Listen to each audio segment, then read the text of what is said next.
Welcome to the Dawn of an Era of Wellbeing podcast that brings together some of the world's most innovative thinkers to weigh in on matters concerning the future of ourselves and our planet, and to discuss that future not as something to be predicted, but to be created.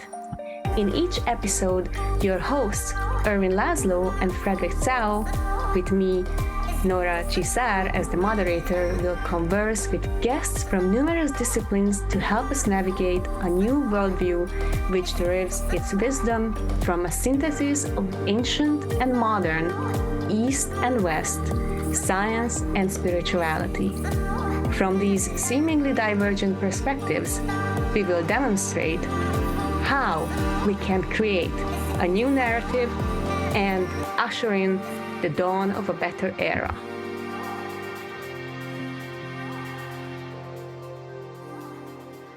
So, welcome everyone. Today's episode will be focusing on Buddhism. Our guest is Zoltán Cser. Allow me to introduce him. Zoltán was born in Budapest, Hungary.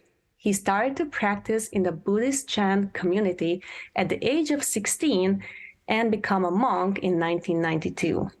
Later on, he enrolled at the University of Economics, but after 2 years, he decided to continue his studies at the newly founded Dharma Gate Buddhist College.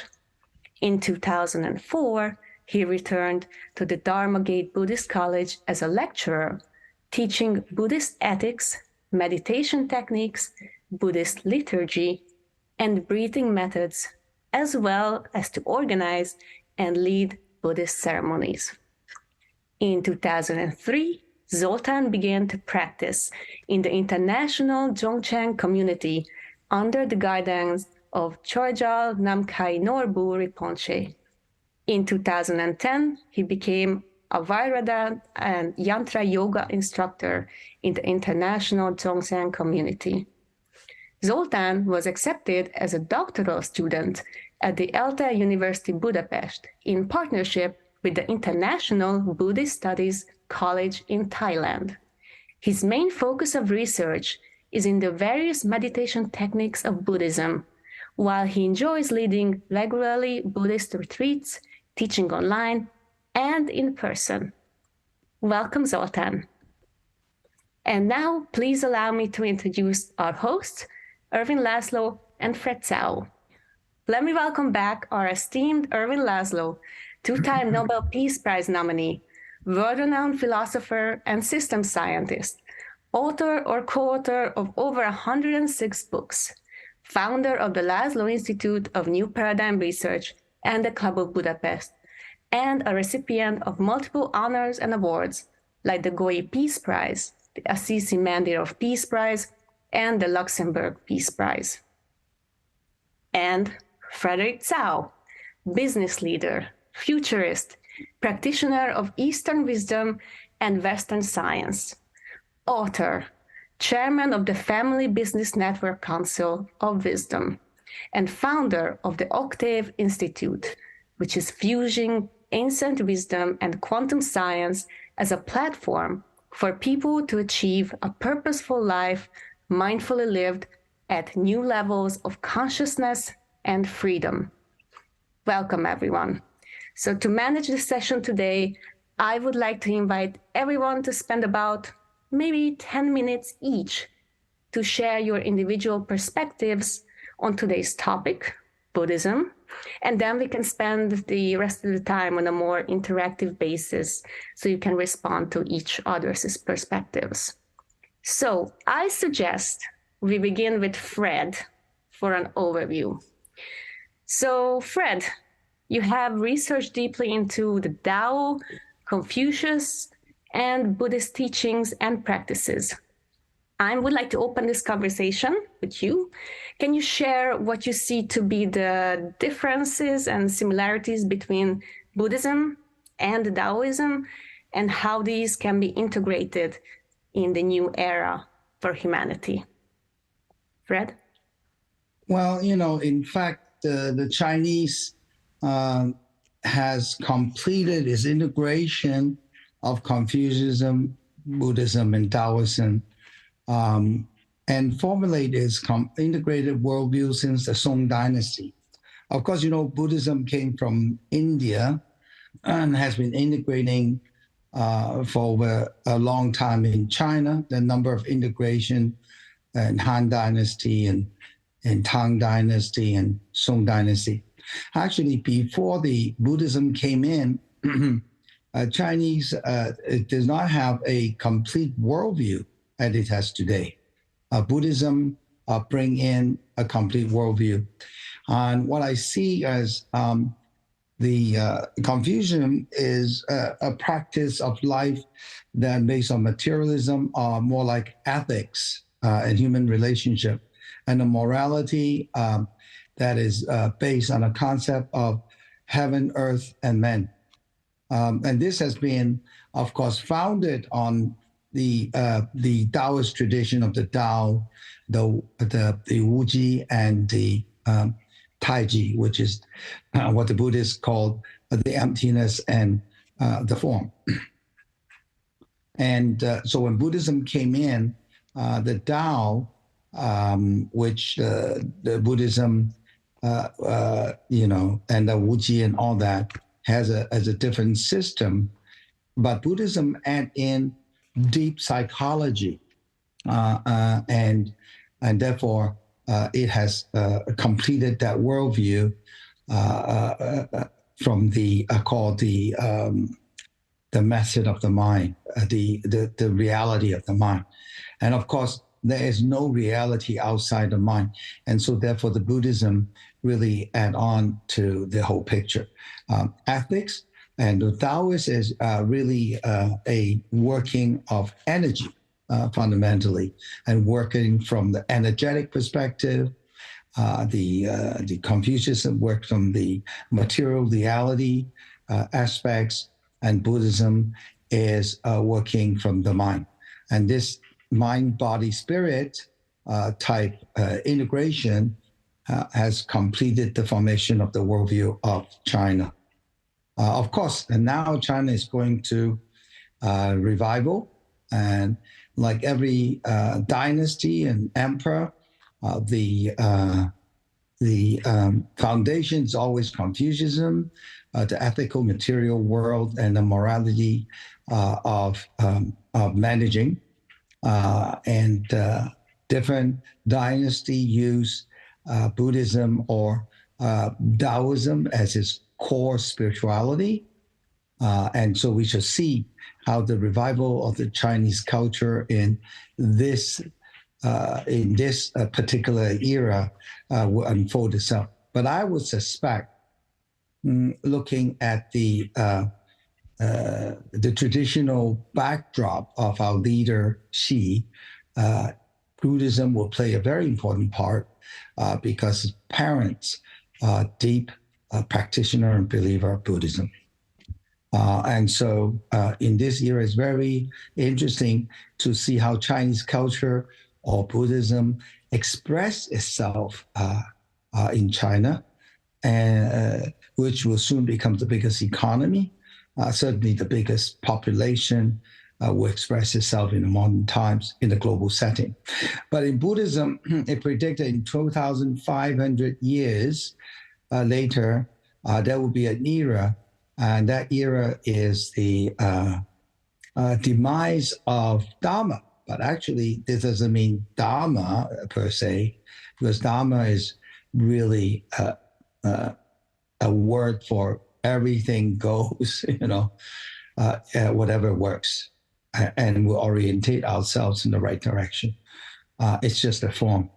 And I think this era is the era where, as it predicted, for good people, as it described the practice of the Diamond Sutra. Thank you. Thank you, Fred. So now Zoltán from Budapest practicing Buddhism. I think that sounds good. So please tell us. So first of all, it's interesting to see that in Buddhism is actually the science of mind. So what is very like challenging, that it's not a kind of research which we do by different tools, but it's a subjective research. So what is very groundbreaking in Buddhism, that the Buddha was always encouraging everybody to research, to investigate, always investigate. So as it was said, the Dharma can mean also phenomena. So all phenomena can have a meaning of Dharma, but then Dharma also is a special method, a special knowledge to lead us to freedom for all the bondage of the different Dharma. So that is why we use the two levels of Dharma. One is connected mostly to karma, and the one is mostly connected to the path. So actually the path is researching or investigating our whole being, and mostly mind. And there are two ways. One way is a direct perception. Direct perception means that we are using mind to investigate mind. So directly seeing what is different qualities of mind, what are different workings of mind. And this is called meditation. So when we do meditation in movement, or meditation is like stable meditation, like we are just concentration. So one point we are focusing the mind. Actually, we try to directly see the nature of mind and also the nature of phenomena. So this is a very interesting approach, because it's very similar to the modern sciences, because the modern sciences also, the aim is to research reality on the level of the world, and also research reality on the level of the human beings. So, and this is the same approach in Buddhism, but with subjective tools. So we use the mind to research the mind. So this is one way, is meditation, and the other way is logic. So in Buddhism, it's very important to use our logic. That is why when we see a Buddha statue, we see is a one hand gesture. Usually it's called the Vitarka Mudra. Vitarka Mudra means that we are thinking. So this is a thinking, logic, and investigating phenomena by way of thinking. And the other one is when we are doing the meditation, the hand is looking up. And we are like that. We are in the lap, the hands, and this is the hand gesture of meditation, when we directly see reality. And this is connected to feeling. So what we can use to investigate reality is feeling what is reality and thinking what is reality. And at one point, these two techniques, these two things should be united. And this is it's a new, absolutely new territory of our mind. And this is called vipassana or vipassana, or in Tibetan, for example, we call it latong. It's called the wide seeing. When the heart starting to see the reality. So when we do either meditation, when we do either investigation and thinking by using the way of logic, the aim is to go from the head to the heart. And then it is said that to open the mind, open the eye of the heart. And when the eye of the heart is opening, there are three levels. One is directly seeing reality. It's called the emptiness seeing eye. It's called also the prajna, so prajna chakku, so it means the wisdom eye. And then also the deeper level of eye is seeing also the path. All the beings has path, and then it's we clearly and directly see.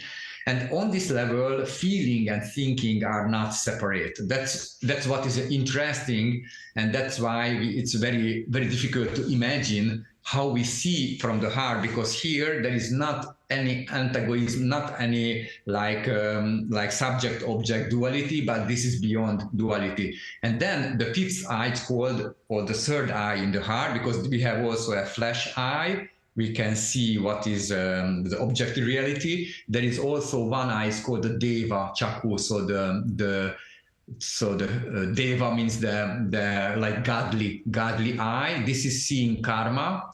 And then the third one, the fourth and the fifth one is levels of seeing. And the fifth one is called the Buddha eye. The Buddha eye means that we are seeing reality as it is, without any obscuration, without anything. And what we see here is that we create reality. So the mind is dreaming. So that is why in Buddhism it's very, very important that we use a simile of dream, because either we can dream in a physical reality, either we can dream also in the energies, its usual dreams, and also we can dream also in meditation. And that's when we start to see reality, we more and more we see what are the, like, for example, when we just see Taoism. In Taoism, there is the heaven, the human, and the earth. In Buddhism, it's an inner three. It's called the body, speech, and mind. So we start to be together, body, speech, and mind, and this is the key for opening the eye of the heart. And then we start to see reality. So from this viewpoint, Buddhism is really very important in this new area, because now we are really want to know that what is reality, how the human mind is working, how the world is working, are we interconnected? So how the mind is interconnected to the subject and object, what is in between. In Buddhism, the other thing which is very important, that is going beyond the duality, so it's going beyond the subject-object reality.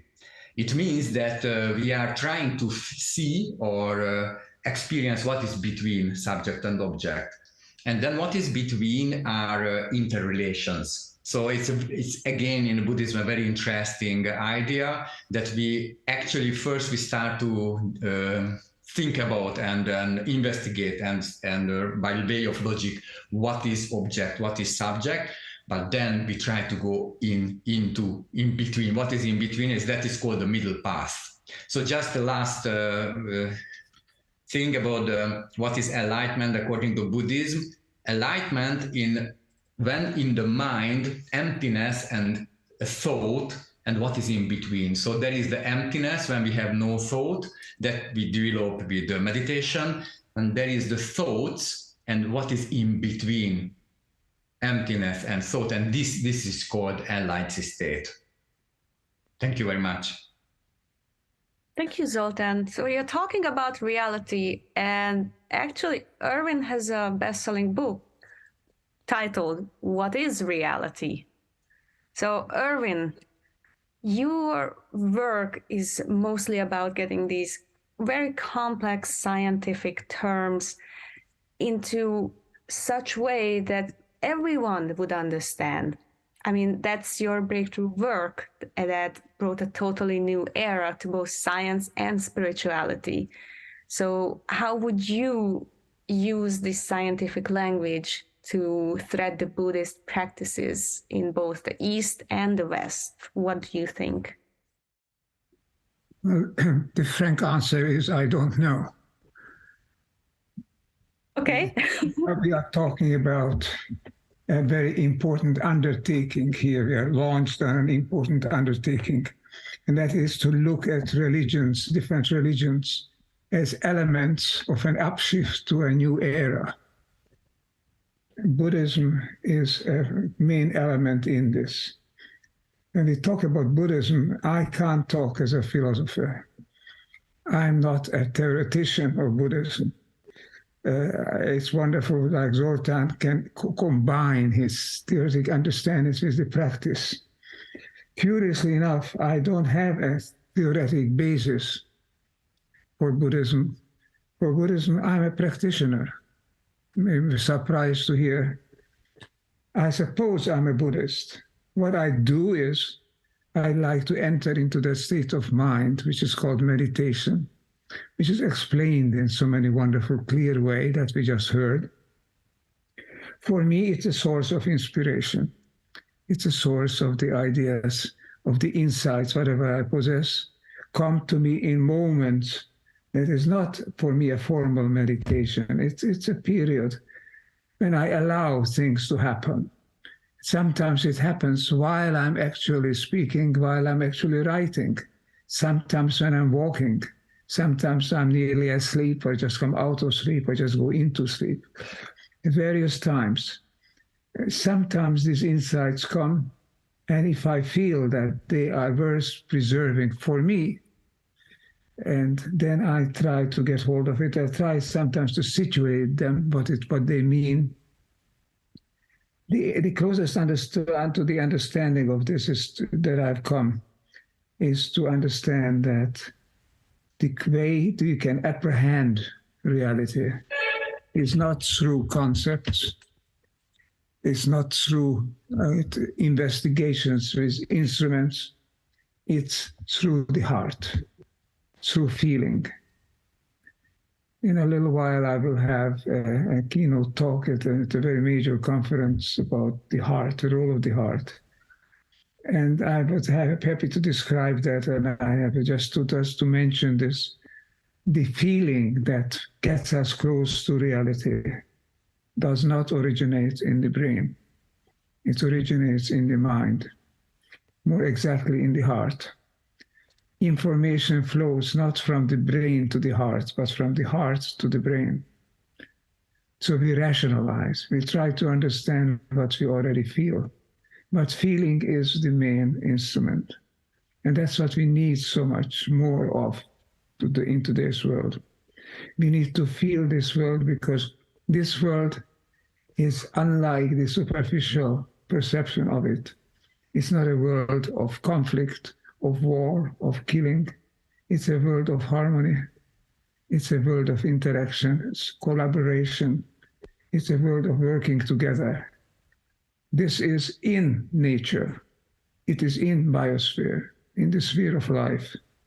And we are beginning to realize that we are part of that sphere, so that we ourselves are part of a loving interconnection among all things. The instant interconnection, which has been sometimes called through the akashic field or the quantum field, or through a higher level of consciousness, but this interconnection exists. If you want to go to science, you have quantum science. If you want to experiment, you have got psychology, experiential psychology, and you have religions. Now, religions are not just dogma. I don't believe that the value of religion is to give us more scientific understanding. The value of religion is to bring us closer to who we are and what the world is. Because the great religions are not human artifacts. I am convinced that the great prophets, the founders of the religions, have had divine inspiration. They are only rationalizing, writing it down, like Moses with the Ten Commandments, what came to him on the mountainside, what came to Buddha under the tree. All of these are elements of an instinctive sensing of the oneness that we are. That feeling is one, our consciousness is one, our insight is one. And if we can accede to that beyond the surface, these unities, these separations, then we can become part of it. Buddhism shows us the way. Just to add a little bit of an autobiographical note, because as I said, I'm a practitioner, I like to retire whenever the weather permits, into a little shrine that I have with a big statue, almost life statue of the Buddha. Not because I would consider myself a Buddhist, but because I feel that's a wonderful vibe. It's a wonderful tranquility in that particular location on top of a hill with the Buddha with his famous way of holding onto the hands that Zoltán just talked about. Is sitting there with this hand and it's imperturbable. Nothing gets to him. He is entered into the oneness. He is a representative, a pioneer of that oneness, a transmitter of this oneness to humanity. And I feel that. And I don't know it by means of convictions, of theoretical arguments. I do it because I feel it.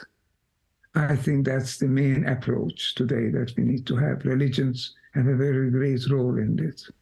And there is no simpler religion, no more direct religion to the way that we need today than Buddhism, because it's not transcendental. He doesn't talk about a higher level of consciousness that is outside of the world, that is transcendent, it's immanent, it's in us, it's in every stone, in every twig of a grass, of a tree, every blade of grass, and in every quantum of our body. So that is a wonderful way to inquire and to try to approach, or rapproche, as the French would say, bring together the understanding that is handed to us for generations, millennia, and that understanding that we now need, which is based on a spontaneous feeling of the world. You know, the great philosopher Alfred North Whitehead talked about prehension as based on feeling. Every actual entity in the world prehends the rest of the world, because every actual entity, that means anything from a quantum system to the galaxy, is feeling the world, feeling it. Okay? I think that's the key to it. And we need that. As any way that we can practice it is the great way to do it. I envy and admire Zoltán for being able to devote his life to actually practice it consciously. I practice it unconsciously in a way, because I use it as a means of feeling that the ideas that are coming to me, that are opening the door to the ideas. So I don't describe it because I'm convinced that they are right. I describe it because they come to me, for better or for worse. So just this as a little introduction, because I look forward to this whole podcast series about the imprint of religions, the impact of religions in the contemporary world. We need it more than ever. We need the insight, the intuition, the inspiration of the great prophets and of all people who devote their life to sharing that insight. So again, thanks. I'm happy to be here. I congratulate Fred for initiating this series. I'm happy to be part of it. And to you, Nora, for moderating it and introducing it to us, and to all of our guests, the first of which is the much appreciated and deep thinking and deep feeling person, Zoltán Cser. Thank you again for being here. I'm happy to comment if I come called upon, but this is really, I'm here to listen, to learn, and to feel. That was beautiful, Erwin. Thank you so much. And this just made me think that, as you mentioned, that today Buddhism is spread worldwide with global followership. But Fred and Zoltán, I would like to know your thoughts about what are the distinctions between the ancient and the modern Buddhist practices, and how is this relevant in the new era of well-being?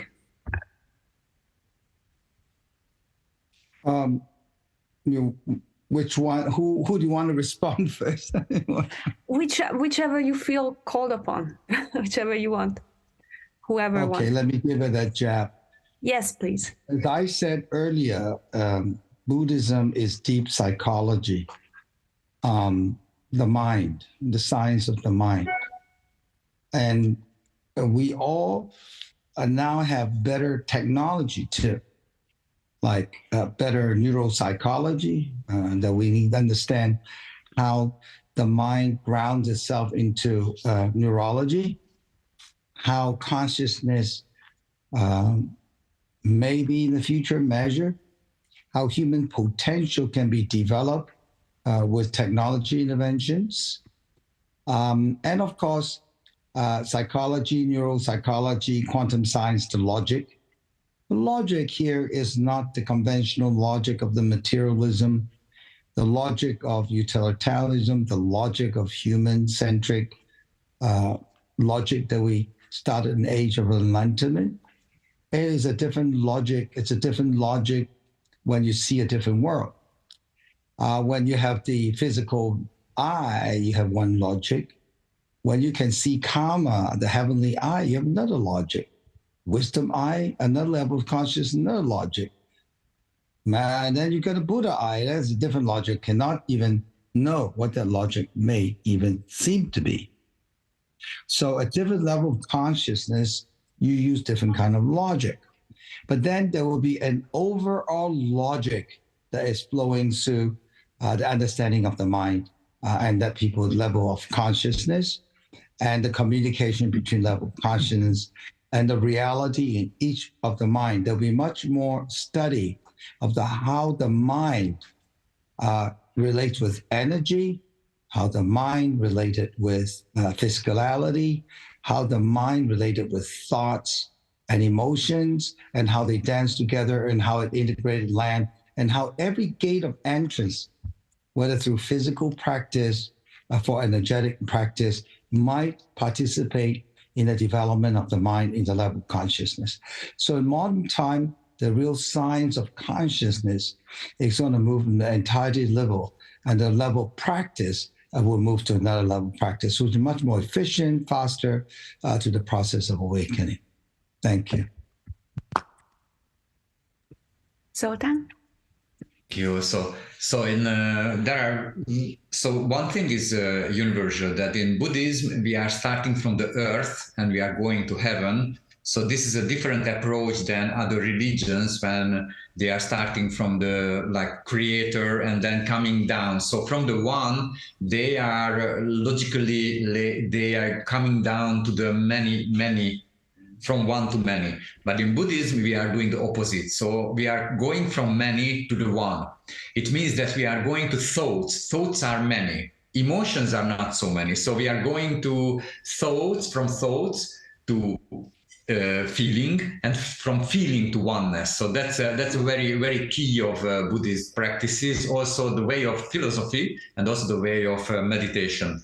So this is universal, but basically it's the difference between the ancient techniques and then the modern times is quite we can touch it distinctly, because in the ancient times, because the process was vertical. So it means that the guru is sitting above our head, and then we have to like a servant. So a disciple should serve the guru, and then the guru transmitting the knowledge. And this way of lineages were kept quite secret. So that was the way. And then by way of serving the guru and doing his commands or suggestions, then the practitioner was developing capacities, different capacities. So in ancient time, it was very important, not just in Buddhism, but also in Taoism, to develop capacities, like human capacities. It means it's not the capacity was important, but the important was that we can be free, we can be going beyond the different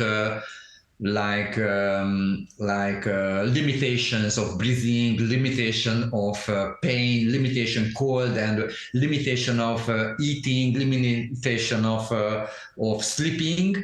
And developing capacities means that we were first it's called provisional siddhi, provisional capacity, when we were releasing this kind of bondages. And when somebody was experiencing that it's possible, then came the understanding that it's also possible the ultimate liberation. Ultimate liberation, liberating the mind, liberating into the enlightened state. So that was the ancient way of teaching how Buddhism was working the past 1,000 years. And now it's totally changing this, because now the globalization is bringing us the horizontal way of learning. It means that horizontal way of learning is based on openness and communication. So it's less and less gurus. And then it's what is interesting that more and more female teachers are appearing in Buddhism. And because this one, the previous one, was more like a male type of this vertical way of transmitting the teaching and practicing, but now it's based on connections. It means that that you can learn from anybody. You have to learn how to learn also. So this means that one example was coming from one Rinpoche, it's Khyentse Yeshe Rinpoche, that he explained that in ancient time, when you wanted to attain the state of liberation, then you were practicing very seriously and concentrating. And at one point, you realize that you have your own heat system. So you are not facing coldness or heat. You are free. You are released from this limitation, and then you believe that okay, it's possible that we can have the ultimate liberation. But now we should use our wisdom. We should use our intelligence. So it means that the difference between building up capacities and now is we go to places where we know very well that we will have heating. We will have something to wear. So this is based on intelligence. So that is the difference between the ancient way of going from many to one, and then the modern way of going from many to one, that we use our intelligence. It means that we should be open, we should learn openly, and also we should learn how to learn. So this time is very important to know where are the sources, who is source, or what can be a source, because when we just open any information like a platform, there are many informations, many techniques. So we should learn how to learn. This is also part of the wisdom training. So, and then usually learning to learn means that there are the three kinds of pots. One is the upside down pot when we are dull, and there is the pot which has a hole in it. So when comes something, feeling or thoughts, then it's coming in and going out. And there is the poisoned cup, the poisoned pot when we are intellectually, we are labeling all the teachings. So we should learn, first of all, how to be empty pot. It's very difficult nowadays because globalization gives immense information. From every source information comes. So we should be, first of all, learning how to be open, empty, but then also we should learn that where is the source. So I open myself to this source because I feel that this is good for me, this is good for all. So this is basically the difference. We can say that it's in Sanskrit, it's called upaya. So the upaya style means this vertical one. The teacher is above us and we are the students, and this is a vertical from sky to the earth. But now we are down to earth. And this to realize this, that actually we are friends, we are in the same family, and we can learn from each other. This is a very important aspect of the modern times of how we develop on the path of liberation. So, Fred, how do you practice being an empty pot, as Zoltán mentioned? Well, the 6 parameters of the Bodhisattva practice are done depending on how the cosmos calls on it. There's an era to be created. And for me, because the practice of the Zen stillness, which is able to keep a state of emptiness or not, or quietness or non-reactiveness or clarity, so that we can see the different form or the different expression and beyond to understand the truth of our experience, and to understand our projection and hold our intention and attention into a bilateral relationship through the mind-body thing, which is language, body, and thoughts. And being a businessman, and more importantly, a family business who seek for sustainability, and understand that the family business sustainability is not the family business, but how to use the family business in this era to create karma in creating the new era. Because this era is an era of economics, of market economy, and the challenge of the era is sustainability. And because it has come into ethics and morality issue within the market economy. And so business, and particular family business, who knows the entrance of greed and adversity and ignorance is a death sentence. And for generation after generation, you should not allow that, and really use the business to sustain and pass on. And this generation, more than any, that we're creating a new era. The Chinese Buddhism will call it 大师因缘. It is the whole karma of the era, and that we will find our role to play that into the creation of the new era and helping evolution of humanity move to the next stage. And so on one hand, I'm playing my role. On the other hand, I'm playing that role in the practice of seeing through the various form that arises into my perception and dealing with my response to the outside stimulants and piercing through what they call the 五蕴. I don't know how to speak in English. The monas, the subconscious of the operating system, subconscious, to hopefully to evolve together as a whole humanity and beyond. Thank you. Thank you, Fred. So you mentioned that you're practicing stillness. So very similar to what Erwin described when he goes to see his Buddha statue. But I do believe that Erwin is also practicing daily yoga. Is that correct, Erwin? I am practicing moving my body harmoniously. If it's called yoga, it's fine. But I don't call it anything. I try to move in a way that is clear, that is harmonious with the world around me, and that moves practically as many of my body parts as possible so that they can all form a working whole, a working organism of that one. Just by sitting in one place, even with the best intentions of writing or thinking that we don't carry it forward enough, I join other people, mostly young people. We spend some time, and in fact we have that in 2 hours from now, and have another hour like this through the internet, where we move our body in ways that are harmonious and ways that we feel rejuvenate, they increase the energy flow, make the energy flow instead of being stuck someplace. So all of these things just help. They're ways of life. For to me, they are not theoretically dictated. They are outcomes of what happens to me spontaneously. I like to follow that.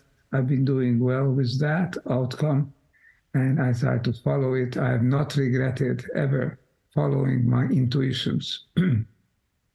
So that is my Buddhism. I believe that there is a progression, indeed, from many toward one that's in the universe, because the information that is creating what we call coherent systems is universal, but is now becoming more recognized so that people can actually follow it, so that we can consciously evolve toward oneness. That is, if you like, my religion, that I believe that is the way forward, that is liberation, that is deliverance from all these horrible mistakes and misguided apprehensions of war and violence and selfishness and repression that we are practicing on the surface. We've got to get back beyond that on a deeper self, where love and understanding and coherence and harmony are the supreme principles. That is something I want to practice, not because it's dictated to me by anything, but it is confirmed to me by science, yes. I don't deny that. I like that. I like to explore it, even though it's not the reason why I'm doing it. I'm doing it because I feel that it is my destiny, my calling to do it. But I like it when I find that, yes, in quantum physics, in the quantum psychology or biology, all of these things are coming forth, documented, based on experience as well as experiment. It's a great satisfaction. It's a great source of hope to me, so that we can feel each other, and so the feeling we can also find the right way forward that can satisfy our intellectual hunger or understanding, then is part of it. Not only spontaneous love, but understanding. It's all part of the coherence that we need to live together on this small planet. Beautifully said. Thank you, Erwin. So, Zoltán, I believe that you are a yantra yoga instructor. So Yes. Can you tell us a little bit about the connection between the yoga practice and Buddhism? So actually now the mostly yoga practices are survived in Buddhism. So that's why we don't know about that, because in Buddhism, the yoga practices were kept very hidden, very secret. Like also in Taoism, there are many movement practices which are kept very hidden and secret. If I try to like a little bit talk about that, why the silence, why the quietness of mind is important, because when different states of are disturbing our mind, we cannot see clearly. So that's why we need silence. That's why we need emptiness. That's why we need quietness, because when the mind is quiet, then manifesting the mirror-like way, which is opening the eye of wisdom. So it goes down, as Erwin said also, to the heart when we can open the wisdom eye. So that's why we need the different techniques to reach that level when the mind is absolutely one-pointed and absolutely clean and absolutely quiet. And there are usually two main methods. One is with movements, when we, like Erwin said, harmoniously move our body, connected with breathing and connected with mind. So many times when we do the movement practices, we are breathing, or even sometimes we are sounding something. So body, speech, and mind is visualizing lights. For example, light is coming in, light is coming out, going out.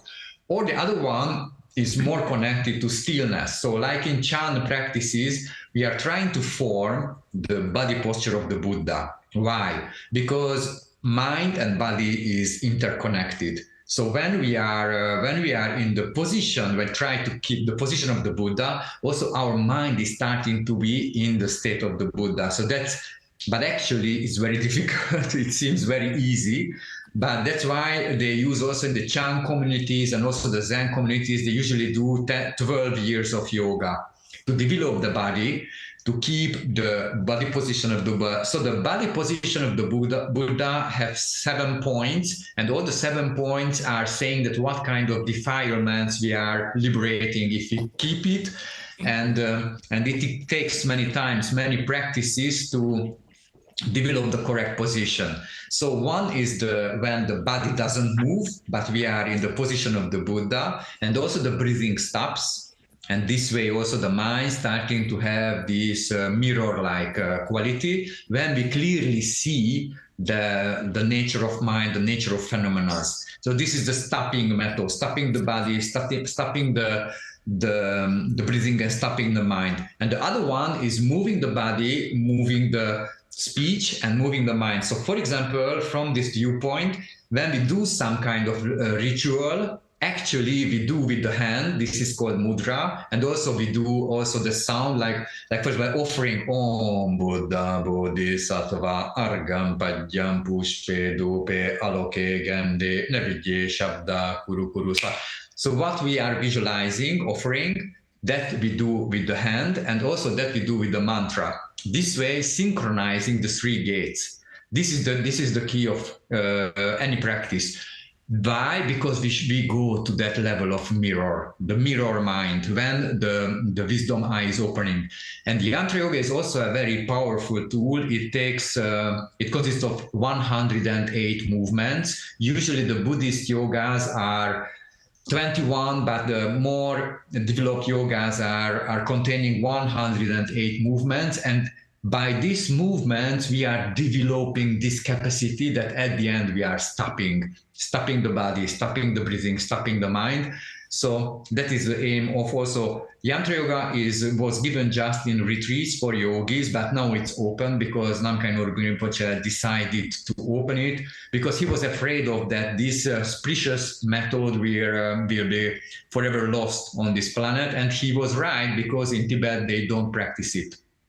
So now we are in the West. We are dealing with it. We are trying to protect it. We are trying to practice it. And this 108 movements are so one thing is to develop the proper body position, the proper breathing, and also it was given in retreats when somebody had to solve the problems coming out in retreat. In retreat, what kind of problems? The body problem is sickness, and also the prana, so the energy problems, and also the difficulties of mind. So these methods were developed to solve the problems. Why we should solve? Because we should be responsible for ourselves. This is one key for freedom. That if I create the problems, according to Buddhism, all the problems we create, we should solve it. And this way we learn how to not create, again, the problems. So this was one. And the other one is in a specialty of these yogas to develop bliss, happiness. Because we need freedom, we need also happiness. And then on above that, we also develop to open the mind for knowledge. And so through practicing yantra yoga or through practicing meditation, then we can learn that actually our aim is freedom, happiness, and knowledge. That's why we practice them. And then we use these special methods to synchronize body, breathing, and mind. And this gives us the possibility to attain this mirror level when we can clearly see that how the interconnected things are, how they are connected, how they are working, and how to go beyond. And what is interesting, just one story, this was spoken by or told by Telo Tulku, that when he was like observing the people and observing himself, he discovered that if somebody dies, then many people always asking that what happened. So the question is about the story, happening, thoughts. But whenever he heard that somebody was dying, he immediately started to pray. That is the difference between the karma, the thoughts, and feeling. So when we go that way, then when we practice dharma, movement or stopping, actually we're trying to get rid of the stories, the history, and the stories of the mind. And we go from thoughts, the story, to the presence when we feel reality. So this is why we have these stopping practices and movement practices like yantra yoga. This is very interesting. Thank you for sharing that, Zoltán. I'm actually would like to hear a little bit more about the different states in Buddhism. And Fred, what do you think about enlightenment and reincarnation? Why are these relevant to Buddhism, and are they relevant in Taoism as well? Please. I suppose I'd like to look at it in the quantum science perspective. It gives a little bit both are talking about. Whether you are talking about it is Buddhism, Taoism, everything's in cycles. Like because reality of form, the perception of form, is created from energy interacting with consciousness. It's clustering of energy together. The Chinese call it qi. And but this cycle, whether it is in the stock market, in any form of change, and that's why we perceive cycle. And we talked about the cycle like spiraling forward in evolution, the fractal geometry of how creation happens. So cycles.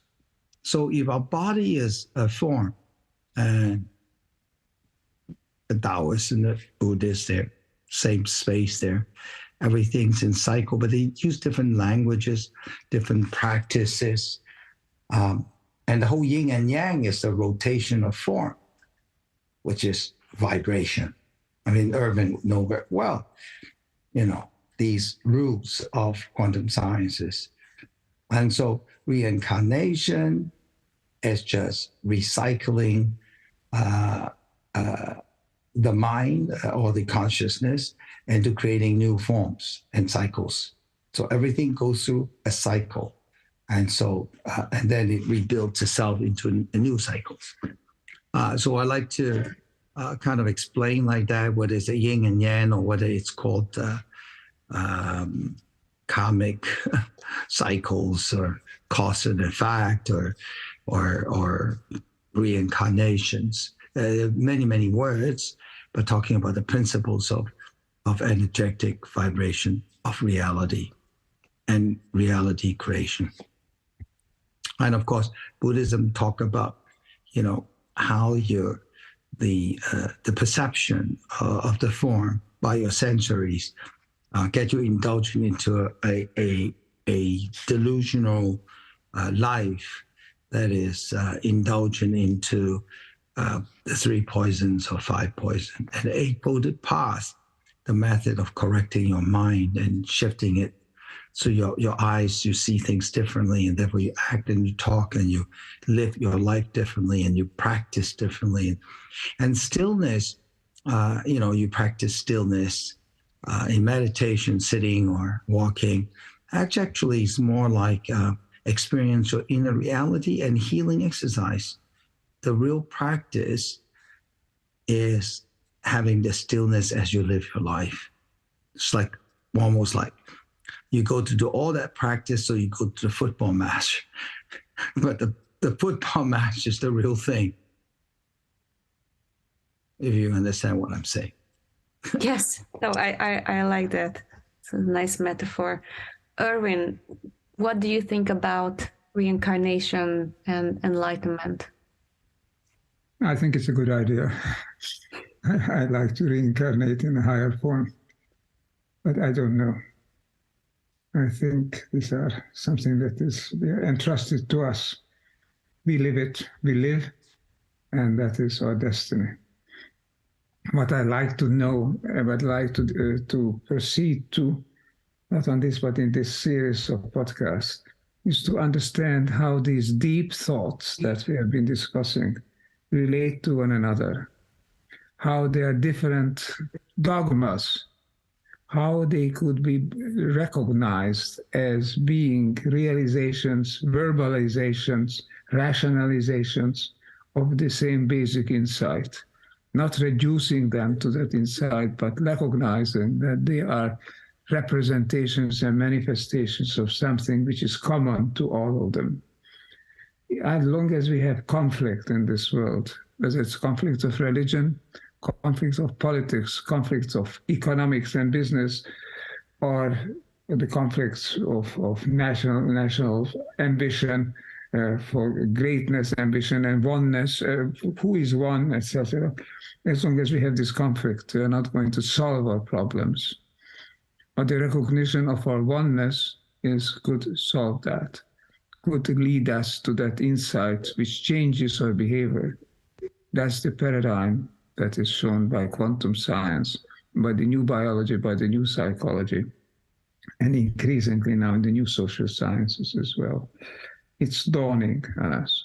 So it will be interesting to explore, I think, in the continuation of this series, how this deep insight of Buddhism relates to the insights of Muslims, of Mohammedanism, how they relate to the insight of Christianity, how of Tao we already talked about, how the deep Indian philosophy of thousands of years back actually are still inspiring the world today and can explain much of the world today. How all these things hang together. How can we mobilize them to bring them together so that they become part of a harmonious whole, which we call humanity on the planet. It's a disaster as of now on the surface, but deep down we are one and we are beginning to recognize it. That's the new development. I think that's the upshift. And religions, people who believe in religions, not as dogma, but as a practice, as something that helps them, that makes them live, that makes them be alive. That is the way that religion can contribute to creating a better world, one that we badly need. Because if we fail to create it now, We may not have a chance to create it much in the future. The negative developments move forward very quickly on the level of the economy as well as the ecology and the power structures. We have got to change. And religion has a role in that. I so very much welcome this whole proposal, which comes originally from Fred, to investigate in a podcast series the role of religion. Buddhism has clearly, I think, an important task, a cosmic mission, but it has also a mission in understanding and working together with other religions, not digging oneself into one's own little pod, but the podcast has to be a multiple podcast, as it were. So let's cast it together. Thank you for this opportunity, and I look forward to the continuation. Thank you, Erwin. I am turning to Zoltán for actually talking about enlightenment, reincarnation, karma. And I know this is a large topic, but I would like to know your views as a Buddhist monk. So there is one very interesting practice it's mostly in Mahayana, so the northern Buddhist practices. It's called Four Consciousness. And the first one is the precious human body, or a precious human existence. And that's, I think it's part of, or should be part of our education, that to really know why we are, what is humanity, why we are like that, and what is the purpose of being in a human existence. Second one is death. So very, very interesting is death is not the last one. The second one is death. It also is a very, very big problem that we don't know how to die. So it's not part of our education. It's not, we don't know, we don't have techniques, we don't have different knowledge how to prepare, how to die properly. And then the third one is karma. That's also in our education is lacking, because we don't know how to deal with karma, how to deal with interconnectedness, how to deal with cause and reality. And the fourth one is a fourth thinking or fourth thought, or it means it's the whole samsara. So it means that rebirth. So in Buddhism, actually, we try to discover that how to do it this well, how to recognize our precious human existence, how to prepare well for death, how to deal with karma, and how to deal with the fact that we will have reincarnation, we will have a next existence. And this gives an interesting responsibility, because if there is next existence, it's really a long term of thinking what we need. So one of in scriptures, it is said that the first level of enlightenment is called nirmanakaya. So it's like the illusory body. And actually it means that the human mind, or the practitioner, is attaining a level of mind when you know how to get rebirth. You will know by yourself, because we have immense knowledge in ourselves, and then we will know. And this is like a guarantee point, because we don't know how to do this process, how to go through this process, and that's why we can lose our previous knowledge.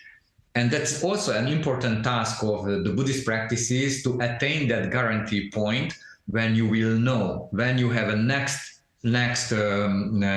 body, then you also, the knowledge is awakening in that body. That's really very important. It's actually not about the state of Buddhahood, the total illumination, but it's called the first level of enlightenment, when somebody clearly knows how to do these cycles. What Red mentioned, and also how to do this cause and reality, how to deal with dying, and how to do the proper rebirth. Because one of my fear actually is that if I have I can have a lot of diplomas, and then I will die, and then I start again. And maybe if I get rebirth in the same family, I will see my old diplomas, and even I say that this is mine, no one will believe it. So in Tibetan system, they try to work out a kind of, it's called a tulku system, when they try to recognize the reincarnations, but it has many mistakes. But I think this should be very natural in our society, to deal with these 4 points of precious human body, precious human existence, and then also dying, death, karma, so the imprints, cause and reality, and the rebirth. But we don't have this in our education. That's, I see very, very much it would be very important, because it would create also a kind of mindset when there is no fear of death. Because in our society, it's a great fear, because we don't know anything about that. So one of the first enlightened state, when somebody is clearly knowing how to do with karma, how to do with the cycles, how to do the proper reincarnation. And on personal level, when I was starting to practice, I had many, many dreams when I was talking in Tibetan. Also speaking in Spanish, and I was not learning that time Tibetan. I was even now I don't know anything about Spanish. So, and I recognize monasteries from. So it can be remaining in our mind, and that's it's not about that how a special being. It should be for everybody. So everybody should remember previous existences. Why? Because this gives the proper task to prepare for the next one, and to be responsible for our presence, because with our presence, with our present thoughts, present emotion, present actions, we create our future. So that's what I think. So when you get enlightened, you will know. You will know, definitely. I see. So I think it's time to conclude. I actually would like to ask Zoltán, maybe, because so many people are listening to us, is there a way that maybe we can do a simple Buddhist technique or something that the audience can join in? Or maybe you as a Buddhist monk can do a kind of a blessing, or we need to participate, or I'm just thinking. Yeah, whenever we are listening to the teachings, then or also we practice, at the end we are dedicating the merits. Dedicating merits is the antidote of not knowing how karma works. Dedicating the merits means that we have a wish, an intention in our mind that whatever we did now, whatever we are talking, understanding, and sharing things, this merit, it creates merits, and this merit we are dedicating that for all beings, and wishing that all beings is entering the path. So that is what our good wish is at the end. And there is a very nice dedication lines by one of the greatest scholar, Nagarjuna, and enlightened being. So I thought that we can finish with that. Yes, let's do that. And then we are thinking that all these merits we are sharing with all beings, wishing that all human beings should somehow to find the way for the path, the inner path toward our heart. That sounds wonderful. We should definitely end with that, but I would like to hear a concluding word from Erwin, and then from Fred, and then get back to you, Zoltán, to do that. Well, this should be an opening word. We don't conclude here. We're just starting. I think we're starting a way of inquiry that is promising, that is important to pursue. So let's use the technique that we have at our disposal of coming into people's homes, and hopefully also in the hearts, by talking about things that we feel are important. Let's continue doing that. That is our task and our mission. First talk, then reach some understanding, and then act. But without first discussing what is on our mind, what we know, what we like to have other people to know, we won't find that way to oneness. We have to communicate what is on our mind, what is on our heart, how we see ourselves, how we see the world. Let's start doing that. Then I think we can enter into a communication that is a communion, something sacred and one. So thank you again for you, Fred, the organizers, and this time to our enlightened friend and colleague Zoltán. Fred? I think in this era, in psychology, It's a very young faculty. And really, in the era of well-being and happiness, it exists in our psychology, it exists in our mind. And we know so little about consciousness and the mind in the modern world. We know a lot about materialism. And in the dawn of new era, when the machine finally doing the production work with us, what we'll be doing.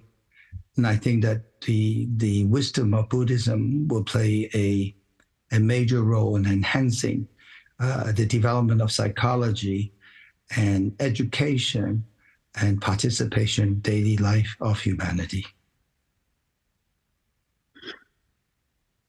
Thank you, Fred. Zoltán?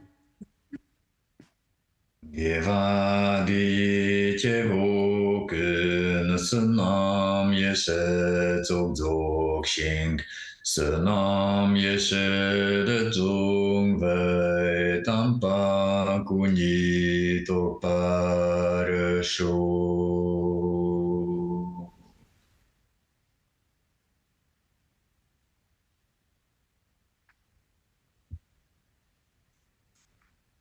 Thank you very much. Thank you. Thank you. Thank you so much. This was a compelling note to conclude on.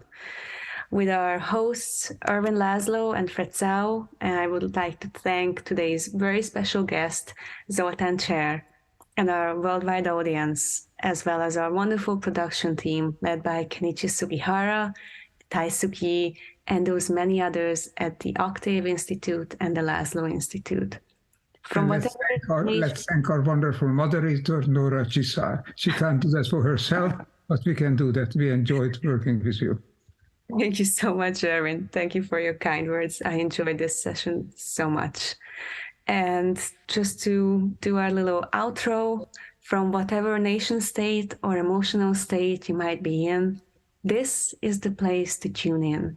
We invite you to join us for more episodes of Dawn of an Era of Wellbeing podcast, as well as to gift the book to yourself or a loved one. It's a true companion for these challenging times. The bravado of our ego has historically gotten the better of us. So remember, this time when building that new paradigm for humankind, let's include humankindness. Stay tuned and stay attuned.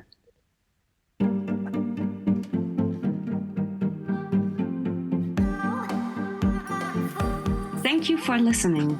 Dawn of an Era of Wellbeing is a co-production of the Laszlo Institute of New Paradigm Research, the Octave Institute, and Select Books Publishers.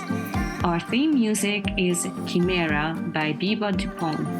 For more information about Dawn of an Era of Wellbeing, please visit our website at www.thelaszloinstitute.com.